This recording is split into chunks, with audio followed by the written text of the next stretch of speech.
الحمد لله والصلاة والسلام على رسول الله أما بعد islaamku wuxuu nagu guubaabiyey zawaajka iyo guurka waxa uuna ka dhigay cibaado qofka muslimkaa uu ugu dhowaaday rabbigii subxaanahu wa tacaala wuxuu kaloo ilaahay nooga dhigay wax aan danahayna ku gudano waxyaaba nafsadeenna ku jira ayaa jira oo watar ahoo aan ku gudanayna guurka annagoo weliba ugu dhowaanayna ilaahay qofkana ilaahay uu ka ajir siinayo subxaanahu wa tacaala sidaa darteed ayaa xadiid wuxuu tilmaamay qof allaala qofkii doonaya inuu ilaahay la kulmo طaahiran mutahiran asagoo ah falyatasawaj alxaraa'ir ha guursado weliba xaraa'irta dumarka ah ha guursado ee xorta ah su-aasha aan doonaya inaan caawa dhexdiina ku soo tuuro jawaabna aan idinka sugi doonaa waxay tahay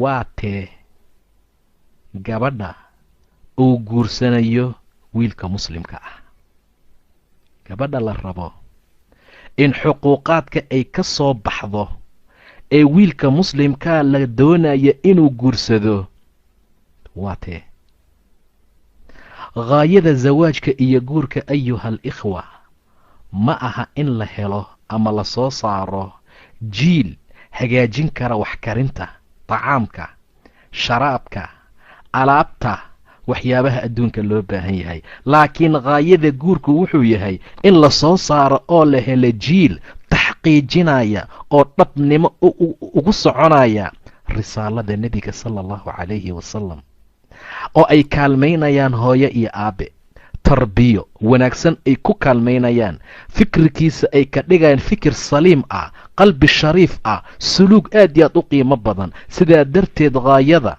qofka muslimka ah looga dalbo inuu u doorto zawjo saalixa ah oo garanaysa rabbigeed oo adeecaysa siri iyo si muuqatii si qarsoon labadaba ilaa usrada ay noqoto usra saciida ah oo liibaantay qoyskaa uu noqdo qoys saciid ah oo ku xiran rabbigeed garanaysa ama garanaya xaqa rabbi uu ku leeyahay xuquuqaadka addoommadu ay leeyihiin sidaa darteed ayaa ilaahay subxaana wa tacaala asagoo nooga sheekaynaya nebi zakariya oo guursaday laakiin carruurtii ay ka soo daaheen asagoo rabbi baryaya wuxuu yidhi rabbi laa tadarnii fardan wa anta khayru alwaarihiin allow keligay ha iga tegin waayo inta wax dhaxasho adigaa u khayr badan ani iyo xaaskayga keliya ha naga tegin ilaahayow rabbiyow awlaadna sii waayo guriga haddii hooya iyo aabba keliya ay joogaan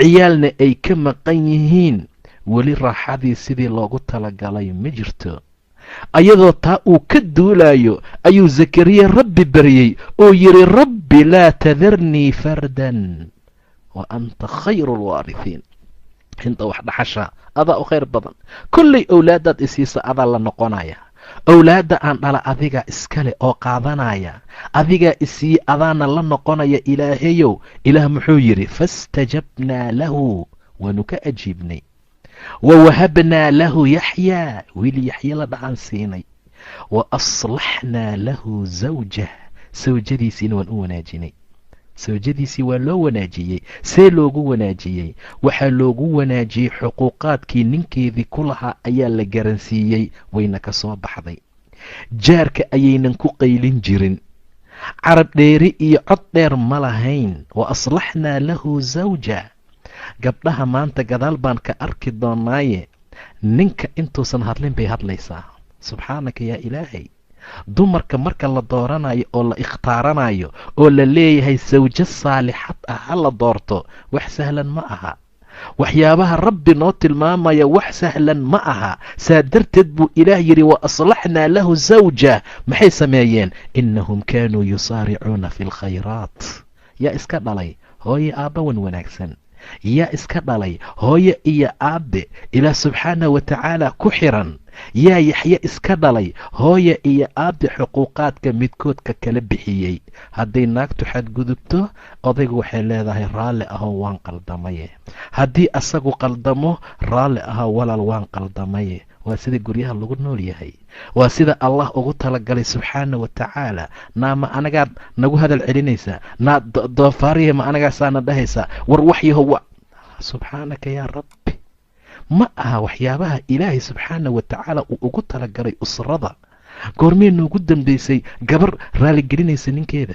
maba la yaqaanba soo maaha. goormee noogu dambaysay wiil raaligeliya naagtiisa? waa xaalad dhib badan. sidaa darteed baa walaalayaal xuquuqa sawjeynka ah mar allaala marka ilaahay uu baneeyey ee uu kitaabka ku caddeeyey waxaa loola jeeday in la helo usro mustaqiimo ah, in la helo qoys wanaagsan, in la helo beyt saciid ah oo liibaanay. saa darteed buu ilaahay yidhi maxay sameeyeen? innahum kaanuu yusaaricuuna fi lkhayraat. khayraadkay u degdegayeen. maxay kaloo samaynayeen? qoyskaa barakada leh. wayadacuunanaa, wayna baryayeen ragaban wa rahaban wa kaanuu lanaa khaashiciin. annagana waynoo khushuucnaayeen. sidaa darteed walaalayaal doorashada zawaajka aan dhehee ama waxyaabaha gaayada ah ee aan ka doonayna guurku muxuu yahay? ma inaan ku shahwo gudano keliya? ma in aroosna loo dhigo oo xaflado la sameeyo keliya? ma in tv nala ka duuba keliya? ma in mataqaanaa jaraa'idada iyo websaadyada qaarkood baa lagu soo qoraa baryahan ee tahniyad aroos iyo waxyaabo kale? ma intaasaa gaayaheena yahay walaalayaal? ma intaasay ujeeddadeennu tahay? ma intaasaan u kharash garoobaynaa? ma intaasaan qaali hortiisa u fadhiisanaynaa? ma intaasaa xaaladeennu tahay? maya, waxaan doonaynaa inay soo baxaan duriyo saalixa ah oo rukuucaya, oo sujuudaya, oo dukanaya, oo tasbiixsanaya, oo rabbi weynaynaya subxaana wa tacaala. gaayaha aan ula jeedna waa sidaa. guurka ujeeddada aan ka rabna mar allaala markii shahwo gudashada iyo hooyada mataqaana xaaska kuu helinaya, wehelka kuu noqonaysa, dhinacaaga istaagaysa markaan ka bixina kadib waa inaan soo saarnaa jiil, waa inay soo baxaan duriyo, waa inay soo baxaan caruur saalixiin ah. tarkac wa tasjud, rukuucda, sujuudda, tasbiixsata, rabbigood weynaysa subxaana wa tacaala. saas waaye gaayaha guurka. sidaa darteed ayaa cumar ibni khitaab wuxuu oran jiray nafteyda waxaan ku qasbayaa mararka gobol ka mida jimaac, inaan xaaskayga jimaaco. waxaanana ula jeedaa anoo jecel inay soo baxdo nasma, duriyo, naf ilaahay u tasbiixsanaysa subxaana wa tacaala. waan qasbayaa anigoo laga yaaba inaanan doonayn oo hami aanan u lahayn ayaan xaaskayga u tegayaa, yaan xaaskayga jimaacayaa, yaan xaaskayga u yeeranayaa. intaa waxaan ula jeedaa in naf ay ka dhalata meesha, naftaasoo ilaahay u tasbiixsata. cumar ma doonayo, uma aadaya arrintaa owlaad liajli atafaaqur waatakaathur uu ku faantamo, uu mataqaanaa qabiilku ugu faantamo, uu yidhaahdo warhoy waxaan badinayaa qabiilka si aan isaga dhicino qabiil hebel. wuxuu doonayaa oo ujeeddadiisu ay tahay owlaad rukuucda oo sujuudda, ilaahayna u sujuudda subxaanahu wa tacaala. saasuu markaa rabaa. xaaladiisu waa sida, arrintiisaasaa ah. fiiri cibaaduraxmaan markay ilaahay baryayaan subxaana wa tacaala, mar allaala markay doonayaan inay ta'siisaan oo ay dhistaan guryo, rabbanaa haba lanaa min aswaajina. maxaa zawjada looga bilaabay? waa warshad. maxaa zawjada looga bilaabay? ayadaa injaab la imaanaysa, ayadaa wax dhalaysa, ayadaa owlaadda ka farcamayaan. saa darteed baa sawjada laga bilaabay ducada, rabbanaa hab lanaa min aswaajina wa duriyaatina qurata acyunin. waxaan ku indhaqaboobsano, wax aan ku indhaqaboobsano sawjaadkeena iyo carruurteenna nooga hibeey. war xaaskaaga mar allaala markaad u soo gasho ayadoo bashaasho faraxsan, galaas biyo ayadoo wadda, alla maxaa kugu soo dhacay maanta? xaalkaagu sidee buu noqday? war waad soo habsaantay maantee ma dhib baa ku helay? waxyaabo kale ay kugu soo dhowayso. iyo mar allaala marka aad u soo gasho ayadoo gafuurka taagan ka warramo walaalayaal. assalaamu calaykum shib, see tahay shib? nabad baa saaka lagu kala tegey, nabad iyo baraar iyo bashbash baa lagu kala tegey. qaxwihii iyo shaahii way siisay markuu baxayey, wuxuu ku soo laabtay guriga isagoo isdhahaya si fiican isaga naso tacabkii iyo daalkii iyo howlihii iyo waxyaabihii ka naso. muxuu nastaaba? shaqada bannaankaa u roon. muxuu nastaaba? salaamu calaykum baa laga qaadi la'yahay. muxuu nastaaba? wax loo haysto iyo wax kale maba jiraba. wax loo haysto iyo wax kale ma jiro. maba leshayba. dadku waa bishardi inay iska warhayaan. shaygu waa shay macquul aha loo baahan yahay. saa darteed baa wiil ama gabar waxay tiri baa la yidhi hooyaday iyo aabbahay iskama warhayaan. aabbahay wuxuu leeyahay hooyadaa waan dalaaqaya, waan furayaa. hooyana waxay leedahay aabbahaa dhar iima iibinayo. ka warrama walaalayaal. subxaanaka yaa rabbi. aabba wuxuu ku tala jiraa inuu dalaaqo soo maaha. hooye waxay leedahay beryahan dhar maba ii gaday. waa maxay? maca daalika waa shay loo baahan yahay labada qofood in ay aad iyo aad isaga warhayaan, in xaaladdu ay noqoto xaalad muhiim ah. sidaa darteed zawjiya wax sahlan ma aha. rabbanaa hab lanaa min aswaajina wa duriyaatina qurata acyunin. waxaan ku indhaqaboobsano gurigii uunsiyaysan buu imaan. waa gabadha saalixadda ah ee qurato acyunkii lagu indhaqaboobsado. wuxuu imaanayaa macawistii oo diyaar ah. wuxuu imaanayaa biyihii oo loo kululeeyey. wuxuu imaanayaa arrimooyin fara badan. qisaa jirta laakiin inay waxba ka jirin macquul ah. waxaa la yidhaahdaa gabadha waxaa lagu yaqaana khaasatan waxay inta badan soo qaataan cali iyo faadima. cali mar allaala markuu albaabka ka soo gelaya bay yidhaahdaan dadka gobolka mid ah. waxay mataqaanaa faadima waxaa u diyaar ah ul iyo waxaa u diyaar ah bay leeyihiin iyo galaas biyo ah. mar allaala marka albaabka sidaa looga furo in allaala intaan qaldamay intaad maqnayd iga goy ushaan hoowaatanaaya. galaaska biyahana waa loo siinayaa. saasaa markaa la yidhaahdaa. laakiin waa qisaan waxba ka jirin. oo dumarka inta badan ragga inta badan waxaa loo baahan yahay inay noqdaan rag xilkas ah. dumarkan waxaa loo baahan yahay inay noqdaan dumar la dhaqi karo, lagu indhaqaboobsado. in fara badan oo badan ay mataqaanaa noqon karaan dad waxyaabihii loogu talagalay ka soo baxa. rabbanaa hab lanaa min aswaajina wa duriyaatina qurata acyunin wajacalnaa lilmuttaqiina imaaman. saayaa ku ducaysanaya. waxaa ku ducaysanaya ragga guurdoonka ah, ragga guurka raba inay sameeyaan, ragga ayagu raba inay guris aas-aasaan. laakiin lilasaf maalmahan dambe waxaan helaynaa aabbayaal doonaya waxay u soconayaan inay tahay in maal la helo, in mataqaanaa amar noocaas oo kale ah laga tegaya tarbiyadii xaaska laftigeeda, tii owlaadda ay markaa lahaayeen. ummaddii iyo ilmihii waxay ku barbaarayaan shay aan daaca ilaahay ahayn. aabbihiina wuu khasaaray, ilmihiina waxay u khasaareen calaa xaddi sawaa, si isku mid ah. sidaa darteed ayaa waxaa loo baahan yahay qofka muslimka ah mar walba inuu dardaaranka ilaahay ku haya qalbiga. yaa ayuha aladiina aamanuu quu anfusakum wa ahliikum naara. nafyaalkiina iyo ehelkiinaba naarta markaa ka ilaaliya oo ka badbaadiya. saa darteed ahmiyada keentay in zawjo saalixa ah la helo waxay noqotay xaalad noocaas ah. waxay noqotay xaaladda midda ugu qiimaha iyo wanaagga badan. saa darteed ayaa waxaa loo baahan yahay mar walba in qofka la guursanayo ama inanta la guursanayo ay noqoto inan aad iyo aad u qiimo badan xagga diinta, xagga akhlaaqda, xagga aadaabta, xagga ixtiraamka, xagga fulinta xuquuqa zawjiga ah ayaa loo baahan yahay. waayo waa masrac, waa dhulbeereed. dhul beereedka mar allaala marka la beeranayo dhul fiican baa la raadsadaa. ninka lagu magacaabo abilcaas ayaa awlaaddiisii la dardaarmay.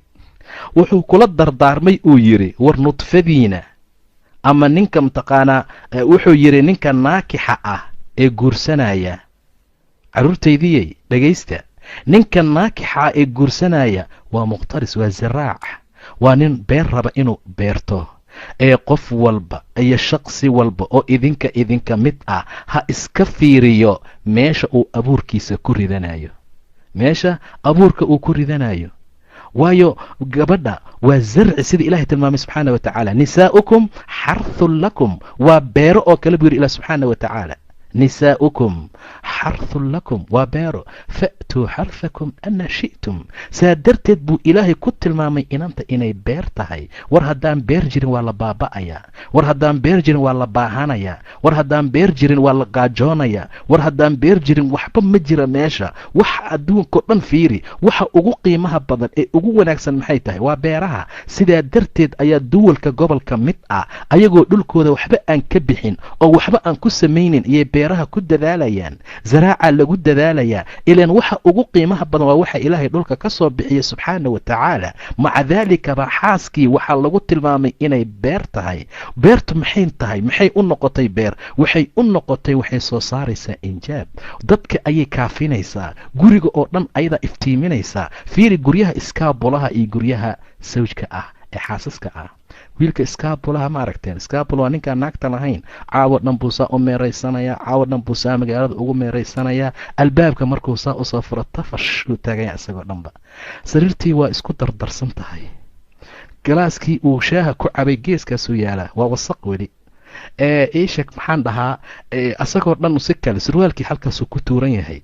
macnaha waa xayaato aan xayaato fiican ahayn, waa xayaataan wanaagsanayn, waa xayaato aan qiimo lahayn. haddaynan inani jirin oo ay xaas guriga joogin, ninka noocaasa dhibaatuu la kulmayaa. sidaa darteed baa iskaabulaha waxaa laga yaabaa inuu ka gaari waayo inuu sariirta goglo oo sideedii uu ku jifto berin uu kaga dhaqaaqo shaqo ku aado, saa dambe uu markaa kusoo noqdo. xayaato aan qiimo lahayn, xayaato aan wanaagsanayn ayaa lagu magacaabaa xayaatada. wiilka zawjka ah ama gabadha sawjada ah see waay xaaladooda ayagana? mar allaala markaad meel dheer ka soo socotaad guriga udugiisii, waa marka guriga uu yahay guri laysku ixtiraamo, oy gabadhuna xaaladda ay rabto ahamiyaddeeda ay leedahay oo xaqa lagu leeyahay ay garanayso. gurigayoo udgaaya, gurigayoo nadiif ah, sariirtii oo goglan, wixii oo wada fresh ah, wixii oo wada wanaagsan. bal weligaa ma ku martiqaaday nin mataqaanaa casuubi ah ama iskaabula ah iyo nin xaas ah? isku wada fiiri. midka iskaabulaha wuu ku kaxaynayaa, xaguu ku geynaya mataqaanaa? makhaayad buu ku geynayaa. maqaayadii baad dhex fadhisaa, koo xaggaasuu wax ka cunaya, koo halkaasuu jooga, dabayshii waa ku soo maraysa, dadkiiba saa kuu soo mara, intaa laga baxaya, waxyaabo fara badan. wixii oo dhanba wax hagaagsan ma aha. iskaabulo wuu ku soo kaxaynayaa, bannaankuu kugu sheekaynaya, waa ku macsalaamaynayaa. anigoo xaas ah ka waran haddaan ku martiqaado ama aan ku casuumo, maxaan samaynayaa? marka ugu horaysa marka xaaska loo sheego oo la yidhaahdo caawa martidaasaa imaanaysa ama maanta dadkaabaa nala soo qadaynaya, qol qaasa sooma diyaariyaan dumarka. soo uunsi iyo cuud iyo waxyaabo kale laguma shido. mar allaala marka albaabka uu ka soo gelayo meel gudboon oo dadban oo waxaa la fadhiisiyaa marka hore dabayl iyo dad saas usii maraayo iyo dad saa usii maraya ma jiro. biyo marka hore ama casiiraad ah ama juus ahaa loo dhigaa, soo maaha? waa intaan qadada la gaarin. waa la ixtiraamayaa, waa la maamuusayaa. saabuuntii gacanta uu ku dhaqan lahaa, oomadii ee biyihii diiranaa, waxyaabo fara badan yaa tilmaami karaba. marka laba nolol oo isku dhow ma aha, laba nolol oo kala saraysa oo kala qiimo badan waay. laakiin waa goormee? waa marka wiilka uu garto xaqa ay inanta ku hoos nool ay ku leedahay, uu ixtiraamo, ayaduna ay garato wiilka qaba xaqa uu markaa ku leeyahay. waa marka intaa la helo. haddii intaa la waayo soo maaha, wax qiimo ah ama wanaag ah ama sharaf ah oo meesha laga gaaraya ma jiro. gurigana wuxuu noqonayaa guri jaxiimo ah oo dhibaato badan oo mashaakil fara badan markaa leh. saa darteed qofka muslimka ah waa inuu doortaa zawja saalixa ah, u dhasho awlaad lagu tarabiyeeyo taacada ilaa subxaana wa tacaala. usradaa waxay noqonaysaa usro saciida ah. usradu haddii usro saciidaa noqoto waxay kari kartaa inay ku socoto manhajka dacwada ilaahay subxaana wa tacaala ee ilaahay diinta amray subxaana wa tacaala. ahdaafta aan u noolnahay waa dacwo walaalayaal. saa darteed ayaa mar allaala marka guriga saciid uu noqdo dacwadii ay u fududaanaysaa. dadkii hore mid kasta oo soo islaama mid buu dacwada gaarsiin jiray. saasay anagu noo soo gaartay. haddii annagana aan ku socono dariiqa dadka naga dambeeyaan gaarsiinaynaa, haddaan sidaa yeelinna waxay noqonaysaa dhibaato iyo dad hadafkii loogu talagalay aan markaas samayn. walaalayaal, wiilkii gabadha markay isguursadaan, guurkuna uu u dhaco si islaami ah, waa la soo kaxaynayaa, guri baa laisku imaanayaa, soo maaha? guriga marka laiskugu yimaado, gabadhii wax allaala waxay qarinaysay oo dabeecad xun oo dhan bannaanku u soo baxaya. xaqiiq wiilka wax kasta oo dabeecad xun uu qarinayna bannaankuu keenaya. maalmaha laysrabo iyo maalmaha laysku yimaado maxaa farqi u dhexeeya ma taqaanin. maalmaha laysrabo gabadha waxa ay jeceshahay ama wiilka uu jecel yahay bay kula hadashaa, wiilkana waxa isaga uu jecel yahay yuu gabadha kula hadlaa. cashaa loo keenaa dumarka gobol ka mid ah, hadiyooyin baa suuqa looga soo qaadaa, saacad qaali ah baa loo keenaa. war markaaba lagaa helaya maxaa lagaaga waayey markay xaaskaaga noqotay? maxaa lagaaga waayey markay xaaskaagu noqotay? waa su-aal meesha ku jirta. maxaa kalifay? waxaa kalifay ma yaqaanaba xuquuqdii sawjeenka, ma yaqaana dabeecaddu inay isbedeli doonto, ma oga inuu ilaahay yidhi. ilaahayna aayaadkiisa waxaa ka mid ah an khalaqa lakum min anfusikum aswaajan litaskunuu ilayha wajacala baynakum mawadatan waraxma. mawadada waa shahrul casalkaa loola jeedaa, waa inta laisku cusub yahay, waa inta ninka iyo naagtu ay isku cusub yihiin. waa mawado, waa naxariis. afkaa raashinka laysku geliyaa. ilahay baa u baneeyey subxaana wa tacaala. rasuulkaa ku tilmaamay macalqad raashin ah oo gacanta aad ku soo qaado oo afka xaaskaaga aad geliso in lagaa thawaabinayo. waa mawadda. waa laisjeclaanayaa. shaharku markuu dhammaado casalka ay ku magacaabeen, intaa ka bacdi cabaar lasii joogo, xaqiiqdaa soo baxaysa. maxaa lala soo baxayaa marka? raxmo, naxariis baa laiskula noolaanayaa. hadal ay og tahay inuu qaldan yahay bay ku dhihi kartaa gabadha marka gobol ka mid ah. hayaabin, mashaakil male, wax weyn ha u arkin, wax weyn ha u arkin. sababta waxa ay tahay raxmad baa bilaabatay.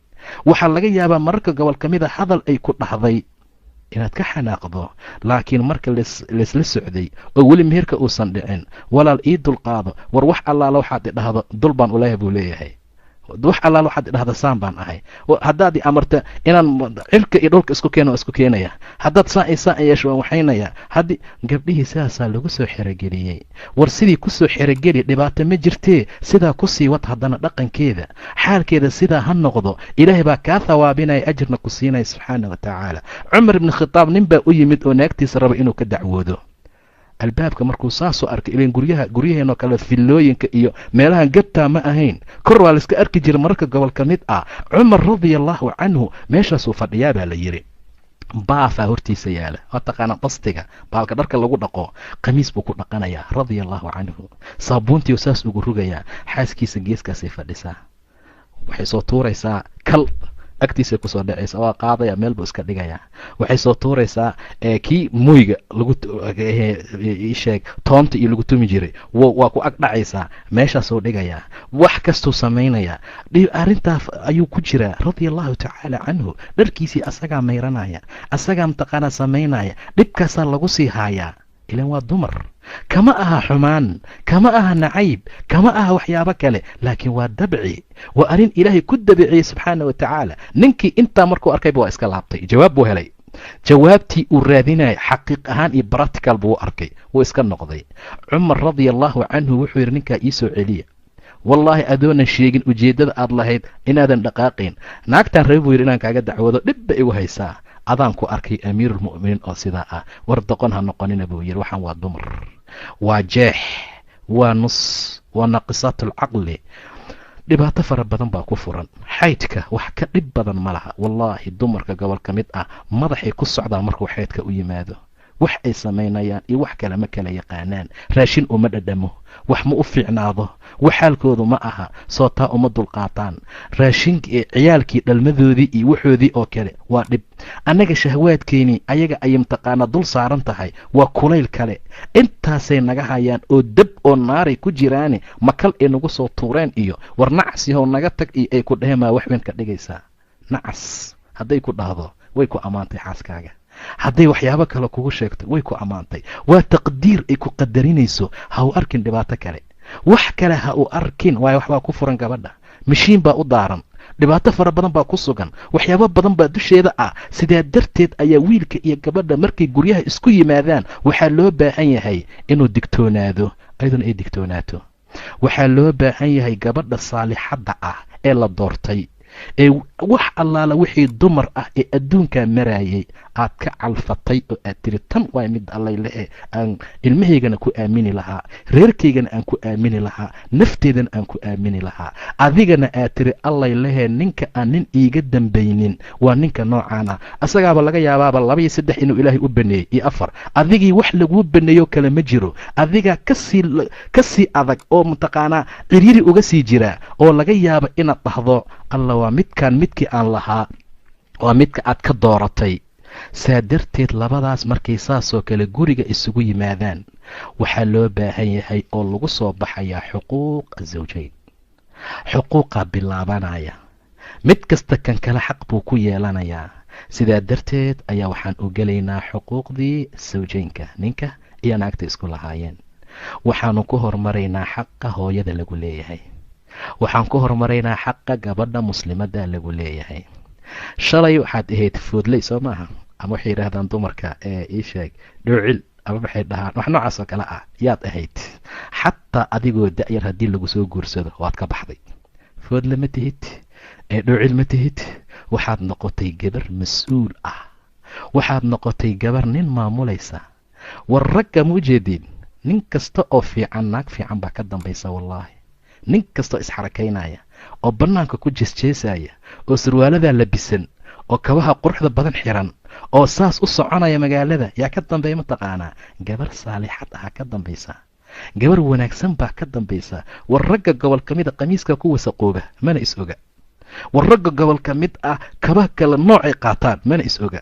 intaas waa dhibaato dumar, intaas waa naagaan saalixad ahayn. 3 qofkii lagu arsuqo waxaa lagu arsuqay shaqaawo iyo cadaab adduun iyo mid cadaab adduun. waa naag xun, waa mataqaanaa jaar xun, waa guri ciriiri ah sida rasuulku tilmaamay sal alla alayh wasalam, sida nebigu tilmaamay. soomaalidu maxay dhaheen ama mahmaahda, caalamkoo dhan oo kula dagaalama waxaa kaaga dhib badan xaaskoo kula dagaalanta. gurigoo dhibaato kaa taala, waayo adduunka dhan ha kula dagaalamo. mashriqiisii maqribkiisi maxay kaa qaadayaan haddii inan aad leedahayo ku dejiso, ku ilowsiiso, ku hurdisiiso, ku caanasiiso, wax walba ku ilowsiinaysaa. maxaa kaa maqan? waxba. weligood ha qayliyaano, weligood wax kasta ha sameeyaano. nin kastoo fiican naag fiican baa ka dambaysa. nin kastoo saalixa waad aragtaan oo wanaagsan kuma gaarin wanaagga kartidiisa, xaasaa joogta. waxbaa ilaahay ku arsuqay subxaana wa tacaala. 3 ninka lagu arsuqo waa sacaado adduun, gabar saalixad ah iyo jaar saalix ahoo fiican iyo guri waasica. guri waasica qolalka faraha badan ma aha. 2 qol allahayow deganaada ama 1 qol. waa guri diinta lagu oogo, waa guri walaalay iyo walaala laysdhaho. war doqon yahow iyo doqonya xaggee jirtay? war wax yahow saan ah xaggee? war waxaan yaa guursan jiray? war waxaan xaggee iga soo gashay? war ma indhahan la'aa markaan tan guursanay? gurigii saasaa ciyaalka lagu dhalayaa maanta. saasaa maanta ciyaal lagu dhalaa. walaaley, alla ka cabsiga, is-ixtiraamka, hadalka fiican. markuu u yeeraya nebiga, caaisha muxuu dhihi jiray? yaa xumayraa tayare casey. waa hadalkan ugu fiican. magacba magaca ugu wanaagsan baa laysugu wici jiray, laakiin magacba magaca ugu xun baa maanta isugu wacnaa.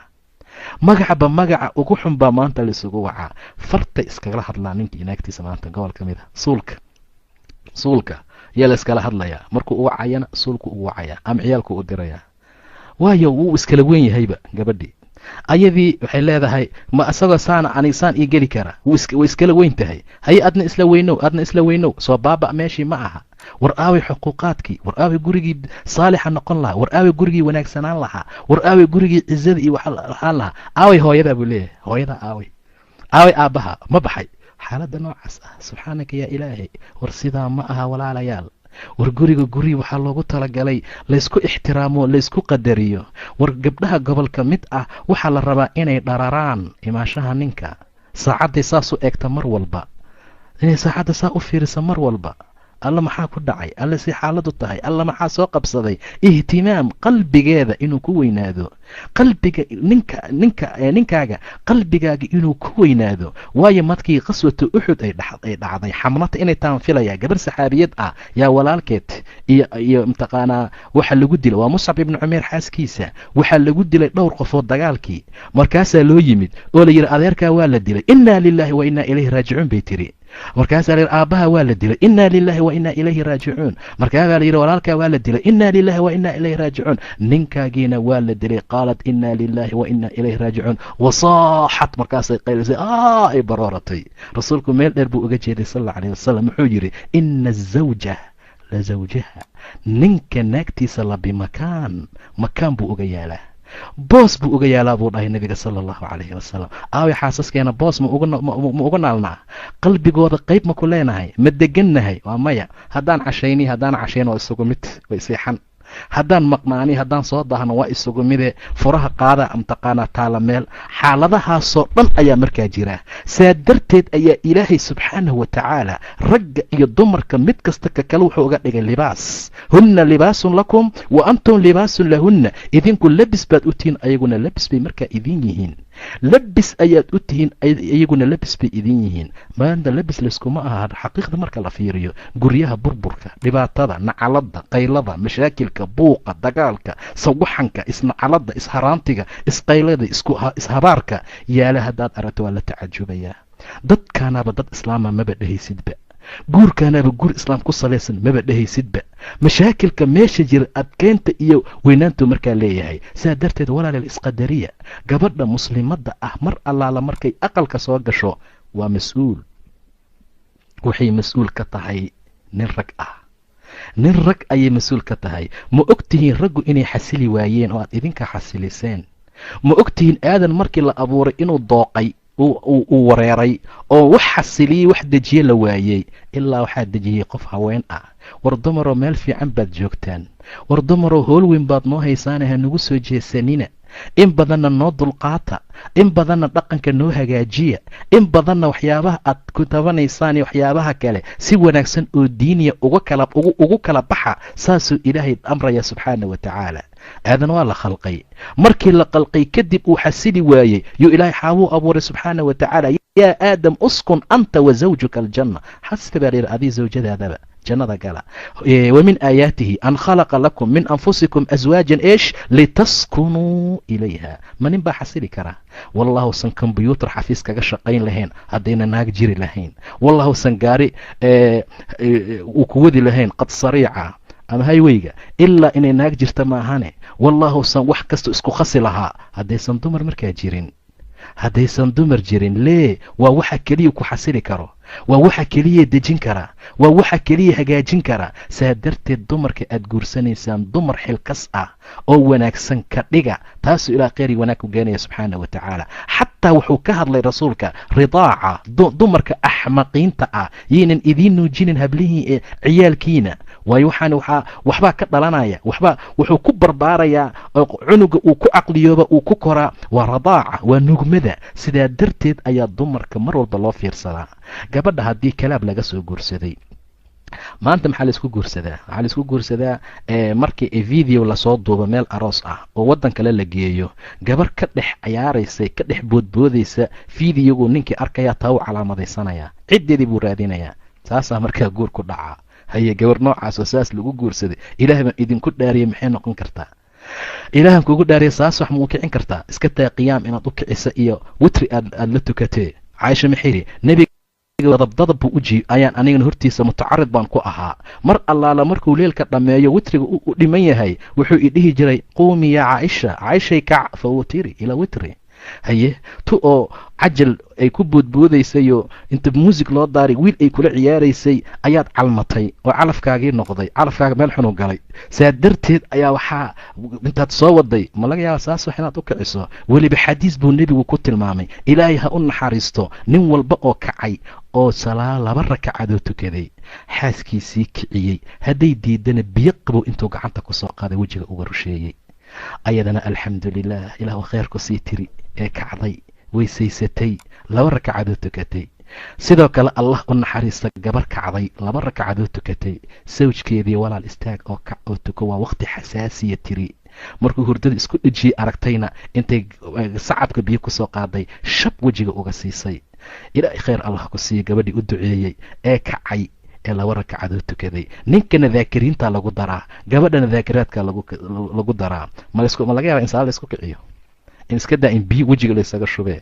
waxa ka dhacaya kaale arag mashaakilka habeenka dhacaya.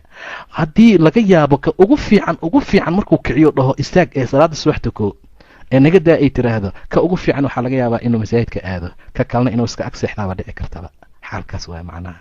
saa darteed gabadha muslimadda ah ee lasoo guursaday ee guri la keenstay, walaalay ciyaalnimo iska daa, walaalay ayuutaan geli lahaa iska daa, walaalay dad fara badan baa jira oo ummadda dadka ku dira.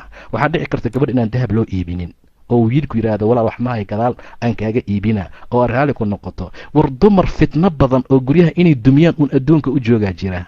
inta loo soo galaa walaha gabdhaha qaarkood waxaa laga taabanayaa meeshaan sadriga, walaal maxaa dhacay kii guduudka maba ku xirnee faq caawi habeenkaasoo dhan maba mataqaanaa lala hadli karaba, wax la weydiin kara ma laha. xaalkeeda waa sidaa. fartaa wax kuma jira miya?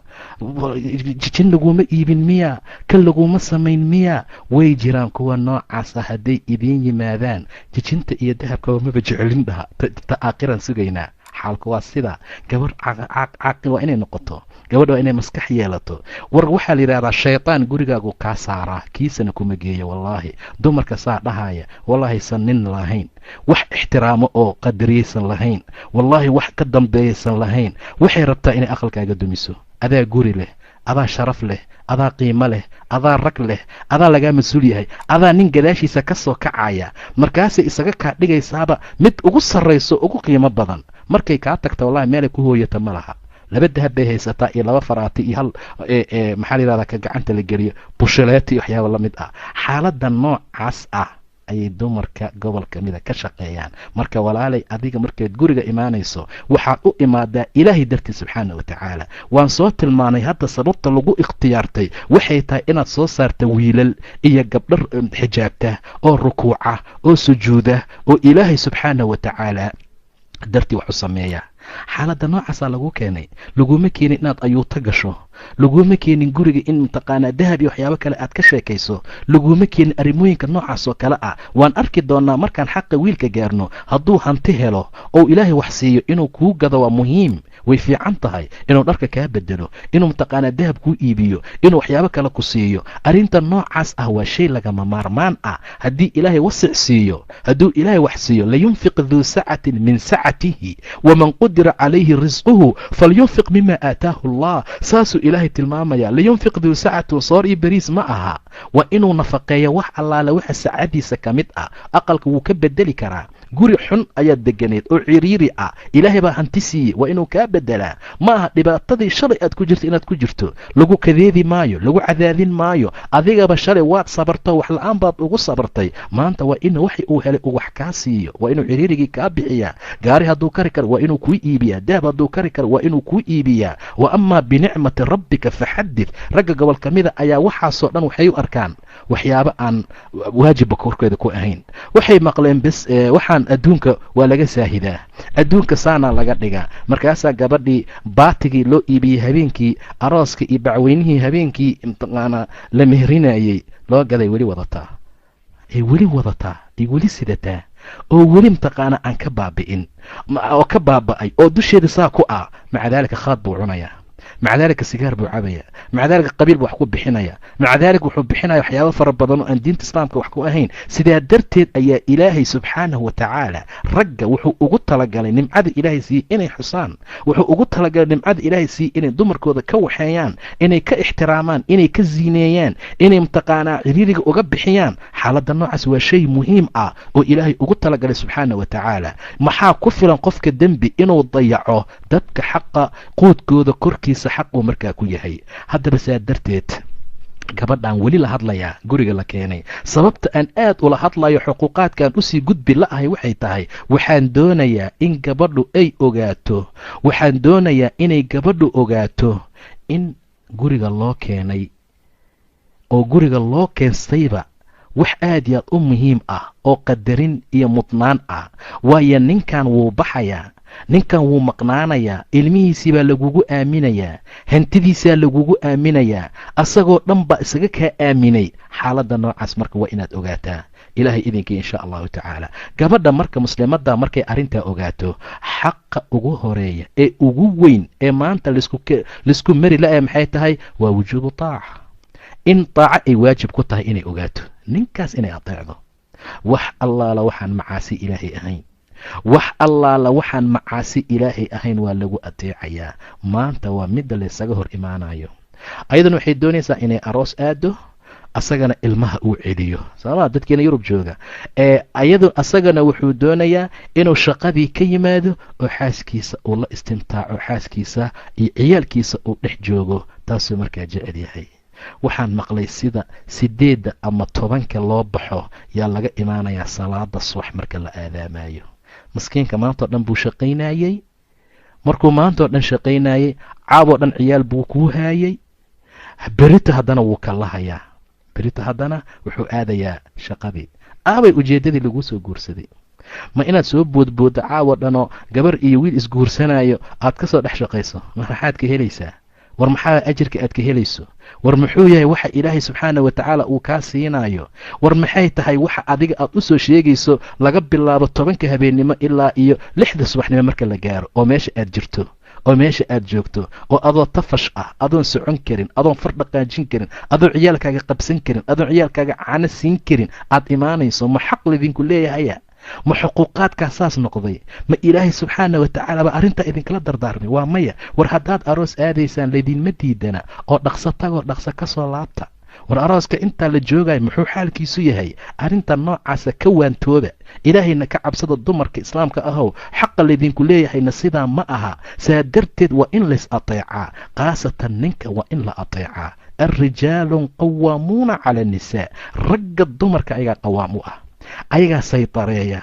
maxay uga sarreeyaan oo qawaam ay ku yihiin? waa bimaa fadala allah bacduhum calaa bacdin wa bimaa anfaquu min amwaalihim. waa fadliga iyo karaamada ilaahay ragga siiyey. fadligan ma aha fadliga xagga taqwada. gabadha iyo wiilka labadooda kii alla ka cabsi badan baa ilaahay u dhow oo sarreeya. laakiin kamaalkan la tilmaamaya iyo fadligan waa caqliga, waa garaadka, waa xoogga, waa kartida, waa maskaxda, waa dulqaadka. kaasaa loola jeedaa. ilan waa laga xoog badan yahay, waa laga maskax badan yahay, waa laga caqli badan yahay. xaaladahaasoo dhan buu ilaahay tilmaamay subxaana watacaala. bimaa fadala allah bacduhum calaa bacdin iyo wa bimaa anfaquu min amwaalihim. gabadha markay ku biisho waa dhib, say ku ateecda way adag tahay. saa darteed buu rasuulku oran jiray sala allahu calayh wasalam, dumarka hantiha ku raacina, xoolaha ku raacina. gabdhaha nin allaala ninkii xoola ku raaca way weynaanaysaa, macnaha waxay la imaanaysaa tuqyaan, waxay la imaanaysaa mutakabirnimo. sidaa darteed baa waxaa loo baahan yahay ragga inay ayaga saytareeyaan oo ay waxbixinta sameeyaan. waa wax lagugu adeeci karo. laakiin markay ayadu baxdo foylya baaga lacageed saxiixdo oo ay kiradiina kaa bixiso, surwaalkaaga iibiso, sida gabdhaha gobol ka mida qaadkii sigaarkan ayagaa iibiyee oo xaalka uu sidaa yahay, istaag haddii kudhahda waa inaad istaagtaa. marka fariisa markay ku dhahda waa inaad fariisataa. ciyaalka caanaha u qasyaa, sidaa yeelyaa, sakorta ha uga badinayaa markay ku dhahdana waa inaad ogolaataa. lee wixii lagugu adeeci lahaa iyo wixii lagugu samayn lahaa oo wixii dumarka ay kugu adeeci lahaayeen baa ayaga markaa u wareegay. ilaahay been ma sheegin. wa bimaa anfaquu min amwaalihim, maalka ay ku nafaqaynayaan buu dhahay ilaahay subxaana wa tacaala. sidaa darteed dumarka hantidooda inta layska ilaalin kara waa in layska ilaaliyaa. waa in koodana aad u dhaaftaa, kaagan aad ugu dartaa. inta badan maxaa laysku laayaa ragga? khaasatan in badan haddaan idinla hadlo dadkiina banaayaha ku maqan, maxaa laysku laayaa? lacagta gaalada ay ka timaan soomaa sabreed maa la yidhahdaa, maaqan waxyaabaha kale. waxa laysku furo, waxa laysku dhibaateeyo, waxa laysku maakileeyo. hooyadii baa loo diraa iyo hooyaday baa loo diraya, aabbahay baa loo diraya, aabbaha baa loo diraya. intay ka dhacday anaa xaq u leh, anaa iri, ninka wuu ifuray may dhihin, anaa iri, anaa saxiixay, anaa kana. xaalkaasaa dhibaatada keenay. guri islaam saa ma loogu talagelin. guri islaam saa looguma talagelin. sidaa darteed baa gabdhaha muslimaadka waxaan in badan u dardaarmayaa walaalayaal, waxaan waa adduun. maanta adduun baa la joogaa. ninkaaga ogow waa jannadaada ama naartaada, jannadaadii ama naartaada. gabar walba oo dhimata buu dhahay nebiga sala allahu calayhi wasalam, gabar walba oo dhimata zawjkeedana uu raali ka yahay sala allahu calayh wasalam. si fiican u dhegaysta. zawjkeedana uu raali u yahay, jannada ilaahay ayay gelaysaa subxaana wa tacaala. jannada ilaahay ayay gelaysaa. iska ateeca walaalayaal. wixii macaasi ilaahay waa gooni. waxaan adduunka waa laysku ateecaa. war adduun iyo ummad iyo dowladi kala dambayn bay ku sugan tahay. guri hadduusan kala dambayn jirin burbur buu u dhow yahay. hala kala dambeeyo. halas ixtiraamo. hadhow anigana wiilasha waan la hadli doonaa. burjawaasinimo iyo tigtatoorinimo ma aha waxyaabaha, laakiin gabadha muslimadda ahay adaan caawa kula hadlayaaye ateec, oo ilaahay subxaanahu watacaala baa ku amray. ilaahay baa ku amray subxaanahu watacaala in amarka looga dambeeya ragga, wa bimaa anfaquu min amwaalihim. intaa wixii ka dambeeya gabadha muslimadda ah ee ilaahay subxaanahu watacaala diintii iimaanka ku manaystay, waxaa lagama maarmaan ah inay ninka u samirto. maxay kugu samraysaa? gacan tabardari hadday timaado. maxaad ugu sabraysaa? waxyaaba hadday yimaadaan. ilaan adduunkan maalinta waa la haystaa, maalinna waa la waayaa.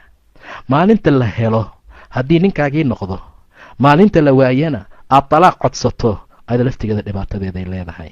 gabdhihii saxaabiyaadka ah aad bay u sabreen, waxay ku sabri jireen ciriiri iyo dhibaato. ninka lagu magacaabo sacad ibnu cumayr, mar allaala markii cumar uu u yeeray ee cumar uu u yimid, maxaa la siiyey? waxaa la siiyey 60 suus oo badar ah ama shaciir ah iyo 2 maro. 2 maro. u fiiriya qisada cajiibkeeda. qaado ayuu yidhi. saciid muxuu yidhi, ama sacad ibnu cumayr wuxuu yidhi, aniga 60kaa suun ee badarkaa ma qaadanayo. sababtu waxay tahay 2 koon baan cidda uga soo tegay buu yidhi.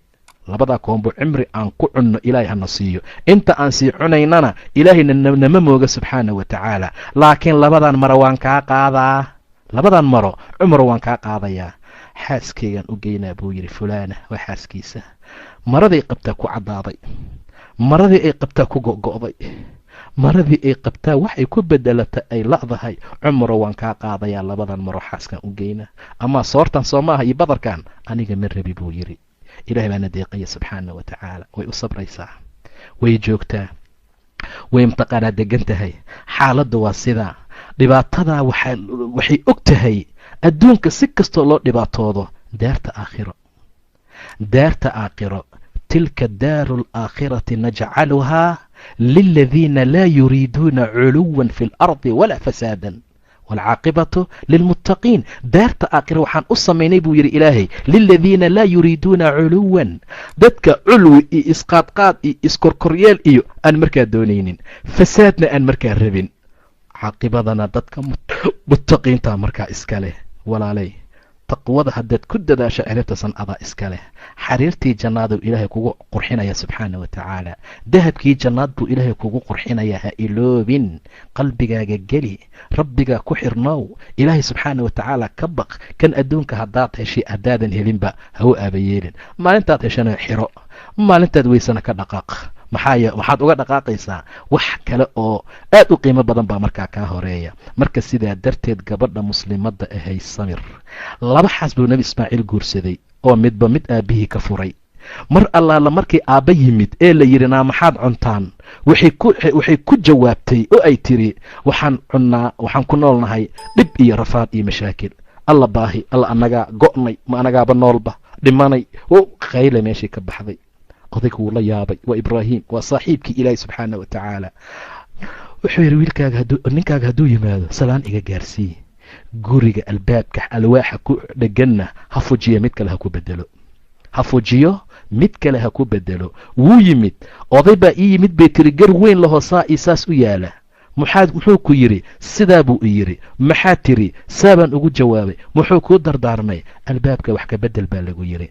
inti taaliqa buu yidhi, waad furan tahay, ord gurigiina aad. waad furan tahay. maxaa loo furay? ma salaad la'aana? maxaa loo furay? ma xijaab la'aana? maxaa loo furay? maya waa ashtako. ilaahay bay ka eed sheegatay subxaana watacaala. miyay oran weysay alxamdu lilah, ilaahay baa mahad iskale, dharag iyo waxaan ku jirnaa, ilaahay mahadi. miyay oran weysay xaalad noocaas oo kale ah?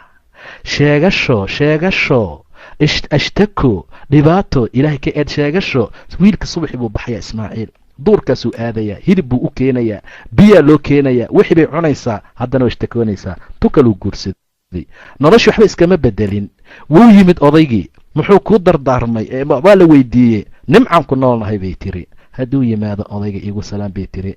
albaabka alwaaxuu ku dhejiyeyna 3 musbaar ha kusii dhejiyo, macnaha sii adkeeyo catabada.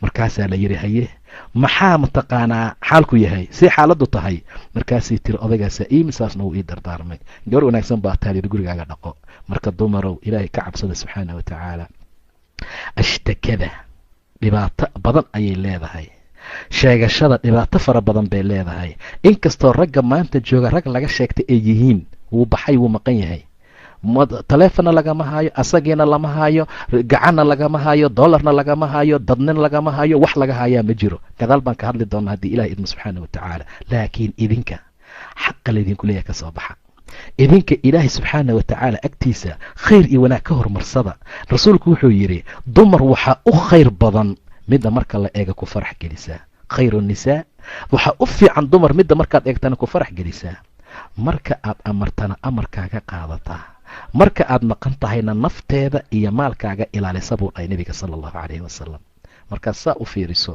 inaad ka jeesato wallahi ku qaban mayso gabdhaha gobol ka mid ah xaasaska gobol ka midaan dhihi lahaa ninkeeda markuu saasuu eego subxaanaka yaa rabbi sidaa darteed afar baa tilmaanta markay saas isku eegaan oo ay in badan is eegaan naxariis inay kusoo daadanayso naxariistii ilaahay waa la kala jeestaa baante ilan saaga dhana waxaa laisku dagaalay kunkii ceerta lagu soo qaaday shalay dhan baa laisdagaalayay darad baa laisku qabsaday saa anaa yeelaya saa anaa yeelaya ninkiina barkintiisa waa dhinacaa midig buu u jeedaa ayadana bidix bay u jeedaa bal sida uu ilaahay u hadlaya fiiriya subxaana wa tacaala sidaa darteed buu xadiis kale ku yidhi nebiga sal allau alayh wasalam gabar walba oo shanteeda salaadood tukata oo muslimad ah ee ramadaankana soonta ninkeedana adeecda farjigeedana ilaalisa 8 jana albaabeed inta loo ballaqala dhahaa teed doonaysaa teed ka galaysaa warteed rabtaa idan weji bashaashnimana lagu qaabila ragga waa xaq lagu leeyahay gabadha muslimadda ah weji fiicanoo furfuran war wiilka ha soo hiloobo ragga laga yaabo dumarka labaad guursanaya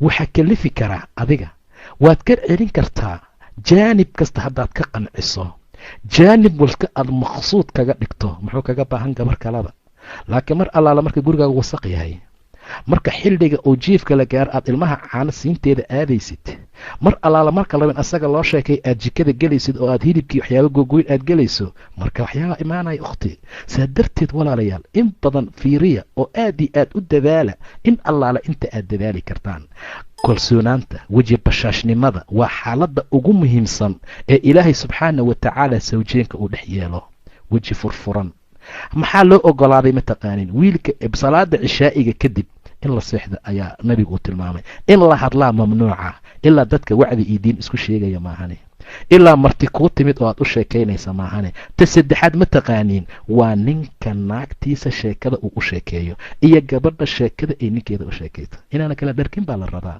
allah sidii laysku dhahayo maantoona layskugu dhiidhiibaya sheekada waxaa la rabaa waqti la hurdayba in la garan waayo waqti la hurdayba in la garan waayo sidaa darteed baa guriga qiimihiisa iyo wanaagiisa iyo sharaftiisii arrintaa ku jirtaa guryaheennii maanta nalal kasta waa lagu dhajiyey guryaheennii maanta alaab kasta waa la keenay sariirtan ku seexanayn waa sariir jiirooni ah joodariga saaran subxaana allah haddaan salaaddas wax kacno waayaba iska daaliil inaan u kacnee suulida iska daa waxaad moodaysaa qolkii fadhiga hadda ka horaan tilmaannay maca daalika waa la dhaqmi la'yahay maxaa kalifay waa la dhaqmi la'yahay caw ayaa kor ka saarneyd baa la yidhi saxaabada gurigooda roobka markuu yimaado wuu soo daadanayaa nebi maxamed gurigiisa joodariyaa yeelay caloosha liif baa laga geliyay qumbe maca daalika kaalay sida loo dhaqmaya arag sida qaylo la-aanta arag gurya la-aanta arag walaal iyo walaalo ayaa layskula hadlayaa akhii iyo ukhtii ayaa layskula hadlayaa maanta berit wixii lagu quraacan lahaa guriga ma yaalo annagana tallaagadaa noo buuxda allow yaa qof kasta caaw inta gurigiisa taga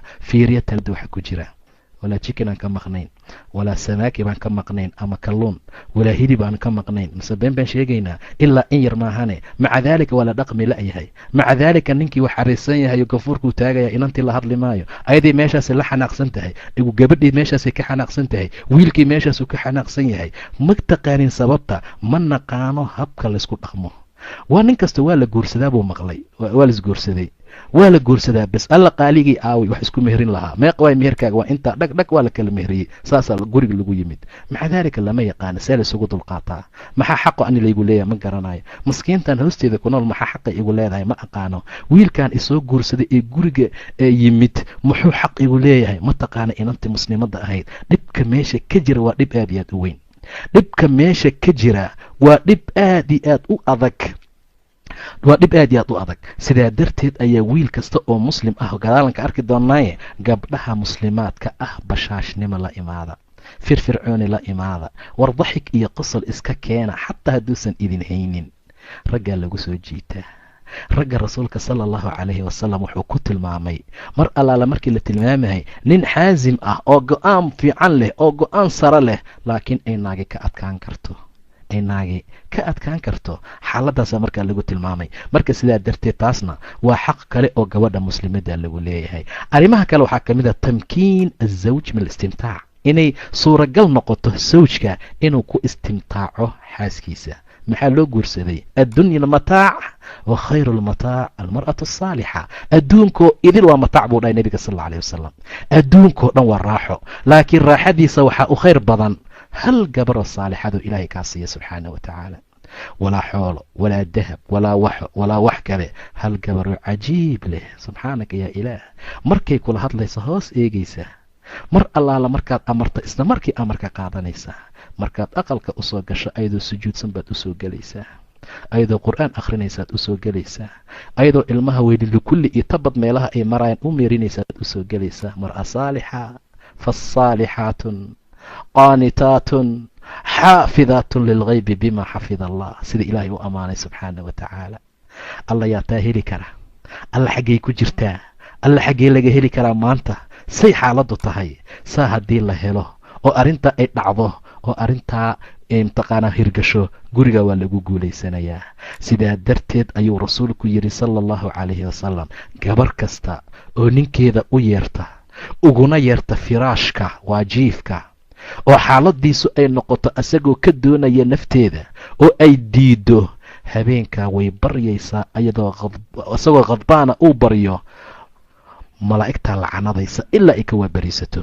riwaayad kale ilaa ay ka raali geliso. riwaayad kale macbuudka samada ku jira saaqid u ah oo u caraysan ilaa ay ka raali gelisa buu dhahay rasuulka sala allahu calayh wasalam. war gabari hadday ninkeeda uu u yeerto, firaashka uu ugu wacdo, ha ajiibto wa in kaanat cala tanuur, jika muufadaba ha ku jirta buu dhahay nebiga. cajiin bay dhajisay, tinaarkii xabad muufa ku dhajisay, iyadoo ka soo bixin rabtuu u yeeray, ha gubta muufada, ka tag, waajib baa yimid soo maaha, ha iska gubta xabaddaa muufaa, dhib ma laha. saa darteed buu rasuulku leeyahy wa in kaanat cala tanuur. riwaayad kale waxay tiri wa in kaanat calaa dahri qatbin, rati dhabarkiisa qolaa ku fasirtay. qolaa waxay ku fasireen dumarka marka ay dhalayaan geed waxaa jira saa loogu fadhiisiyo lugaha, xataa hadday meesha saaran tahay buu dhahay rasuulka sala allahu alayh wasalam. qolaakaa ku fasiray macnaha xaqa gabadha lagu leeyahay weynaantiisa. markii muslimiinta ay bannaanyada aadeen oo ay soo laabteen, waxay yidhaahdeen rasuulkii allow faris iyo ruum iyo xabashaanu soo aragnay, boqoradooda waa loo sujuudaa, waa faajiriin, waa mujrimiin, waa mushrikiin, waa gaalo, haddana waa loo sujuudaa. wallaahi anta axaq, adigaa ku xaqnimo badan rasuulka ilaahayow, adigaa ku xaqnimo badan inaan kuu sujuudnay, ma kuu sujuudnaa buu dhahay rasuulka sal alla alayh wasalam. ayay ku dhaheen saxaabada, wallaahi haddaan axad amri lahaa inuu axad kale u sujuudo, gabadhaan amri lahaa inay ninkeeda u sujuuddo buu dhahay rasuulka sala allahu calayh wasalam. inay ninkeeda u sujuudaan amri lahaa. hor intaa in ka badan ma ladin tilmaami karaa xuquuqaad? war xaqee ka weyn sujuud oo ilaahay mutaystay subxaanahu wa tacaala. axad kale haddii ay dhici lahayd inuu lahaan lahaa, gabadha lama dhihi lahayn hooyaa 9 bil iisu ku soo waday u sujuud, lama oran lahayn aabba iskuulkaagii waxaagii caanahaaga qabay u sujuud, lama dhihi lahayn walaalkaa a kula dhasho ku cisaamin jiray oo ku ilaalin jiray u sujuud, intaba lama dhihi lahayn buu yidhi. laakiin gabadha waxaan amri lahaa la amartu lmar'a tasjuuda lizawjiha, inay zawjkeeda u sujuudo ayaan amri lahaa buu dhahay rasuulka sal alla alay wasalam. ee ha ii sujuudina, waa mamnuuc sujuud qof bani aadama qof kale inuu u sujuudo. low ay dhici lahaydna gabadhaan amri lahaa inay ninkeeda u sujuudo. waa xaqa lagu leeyahay weynaantiisa. maxay ka yaqaanaan dumarka maanta jooga xaqa noocaas ah?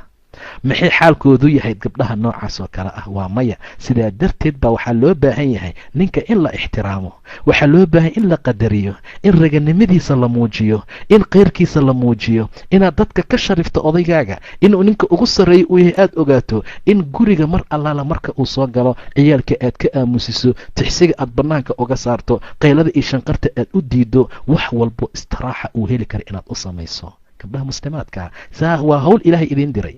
waa shaqo idinka laydinkugu talagalay, idinka mooye cid kaloo samayn kara ma laha. haddii qadaamad loo keenay, haddii jaariyad loo keenay, haddii tu shaqaysa loo keena iyo kumaan kun haddii loo keena, wallahi aysan xasilin karin ilaa adiga mooyaane, ilaa adiga maahane, ilaa gabadha uu qabo mooyaane. sidaa darteed ayaa gabadha muslimaddaa saa loogu talagalay. arrintaasuu ilaah ugu talagalay subxaana wa tacaala. waa in suuro gashaa istimtaac, waa inuu ninku shahwo gudan karaa, waa inuu mataqaanaa uu ku degi karaa. sababta waxay tahay walaalayaal, maanta fitanta jirta aad bay u badan tahay.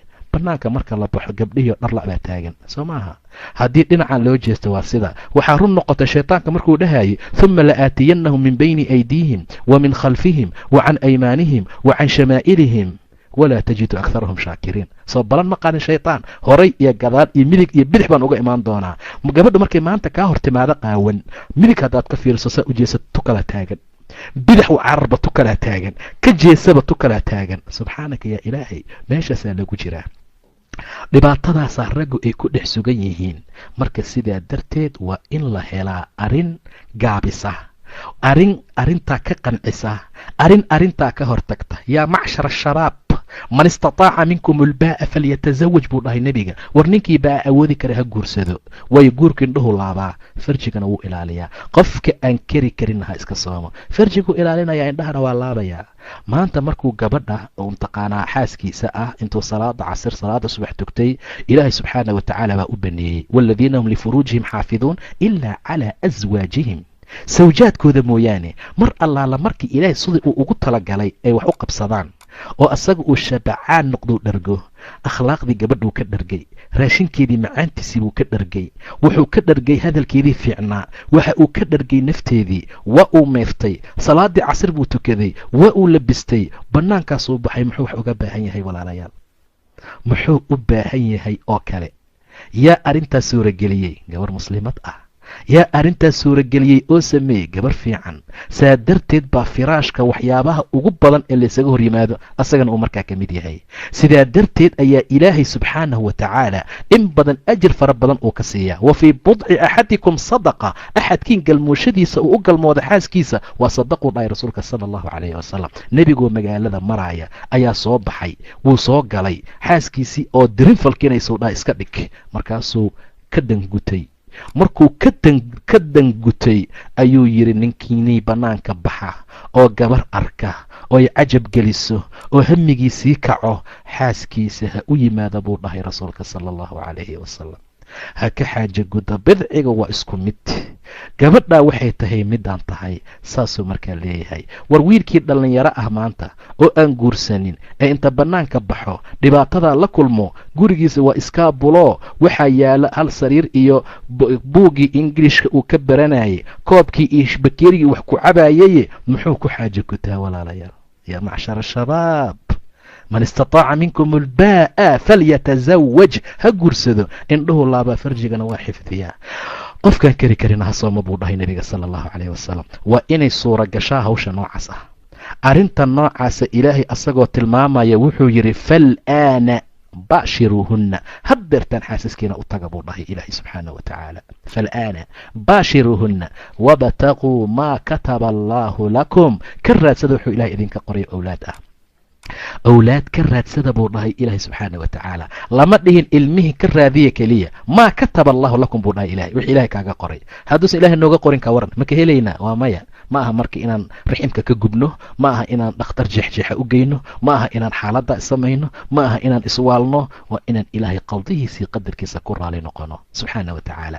gabdhaha muslimaadka ah, xaq noocaas ahyaan waa shay muhiim ah oo looga baahan yahay. waa arrin ilaahay ugu talagalay subxaana wa tacaala.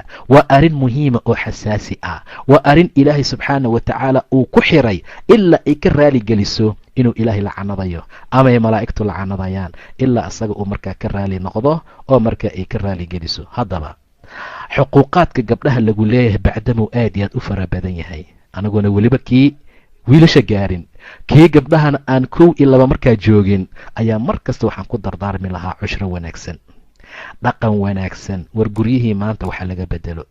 war gabar kastay isku dayday xataa, bal isku day, bal waxuun inaad ka bedesho.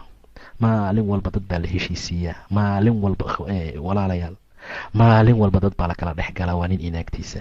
lee maxaa dhacay? maxaa laydin dhexgelayaa? maxaa laydiin heshiisiinayaa? maxaa sirtiina loo ogaanayaa? maxaad tahday iyo maxaa samaysan loo dhahayaa? walaalayaal idinka wixii naxalista dhihi maayo laysma qabanaayo, waa laisgaarayaa. dhib waa dhici karaa, mashaakil wuu imaan karaa, waa la isgaari jiray. markaan xaqa wiilasha gaaraan arki doonaa. cali bni abi taalib faadimo wuu ka xanaaqay maalin, inta uu iska baxo masaajidka jiiftay, ma dhardharbaaxin, ma garaacin, ma laadin, ma haraantinin, ma caayin, biyo kulul kuma shubin, galaaskii wuxuu watay madaxa ugama dhufanin gabadha. aayar buu iska tegey, masaajidkuu iska jiiftay. nebi moxamed baa u yimid sala allahu calayhi wasalam gurigii faaduma. calina ma joogo, waqti qoyliisuna waa la marayaa oo hergel ma ah. ka waran ninka ragga wixii gurigiisa ka bixiyey waqti ay duhurnimo taho la qabeeyey. waa waqti dhibaato badan, waa xiliyada ilaahay uu dido xataa inay ciyaalka noo soo galaan min bacdi salaati alcishaa ومن قبل صلاة الفجر وحين تضعون ثيابكم من الظهيرة ومن بعد صلاة العشاء. سدح ذا وقت حتى عيالك يريركا إذين سو قراعانا بوضع إلهي سبحانه وتعالى. آبي باليرين أذيركا أو علي markaasay tiri waxoogaa waan isku dhacnayo iima soo hergelin maanta. muxuu sameeyey sala allahu calayhi wasalam? iisoo raaraadiye buu dhahay, dad buu u diray. war cali meeshuu jooga hadda iisoo ogaada. wiil yar baa soo arkooyi rasuulkii allow cali masaajidkuu hurdayaa. wallaahi masaajidkuu ugu galay rasuulka sala allahu calayhi wasalam, masaajidkuu ugu galay. cali oo maradii ka dhacday oo dhinacaan oo dhan ciid ay ka gaartay yuu nebigu ka tirtiraya sala allahu calayhi wasalam, asagoo odhanaya qum ya abaturaab, qum ya abaturaab, qum ya abaturaab. war aabbihii ciidow kac, war aabbihii ciidow kac. abaturaabba aad baan u jeclaa buu dhahay cali radia allahu tacaala canhu. waa la soo kaxiyey gurigiisa la keenay. intaa almushkila way dhammaatay. waxay soo faagfaagaysaa 3 sano ka hor dhibkii la gaarsiiyey maanta. haddii laysku dhaco oo laguu keeno oo islaax la sameeyo, maya maalintii wiilkii aan dhalayay oo hadda waa cunug socda oo mataqaanaa iskuul dhigata dugsi dhex maraya ay leedahay maalintii cunugaas dhalayo saas isaas yeelay, maalintii kaas dhalayo saas isaas yeelay, maalintii subxaanaka yaa rabbi.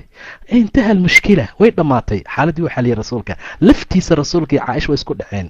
abubakar baa yimid, markaasay yidhaahdeen kaalena kala garsoor bal abubakarow ilaahay ku keenaye ani iyo gabadhaada aan isku dhacsannahay.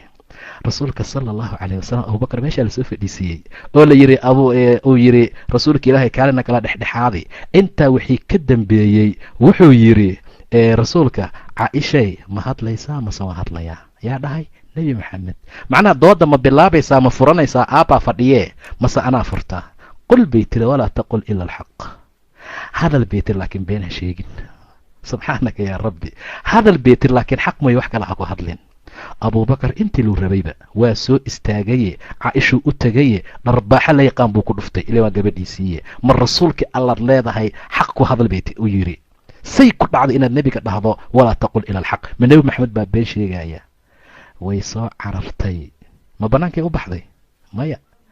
ma rasuulka aabbaheed gadaashiisay martay? maya. nebiga gadaashiisay martay. waa ninkeeda. saasaa laga rabaa ninka iyo gabadha. waa inay garan kartaa meel malja-eeda ilaa asaga mooye inuusan jirin. way soo oroday wallahi nebi maxamed gadaashiisay martay.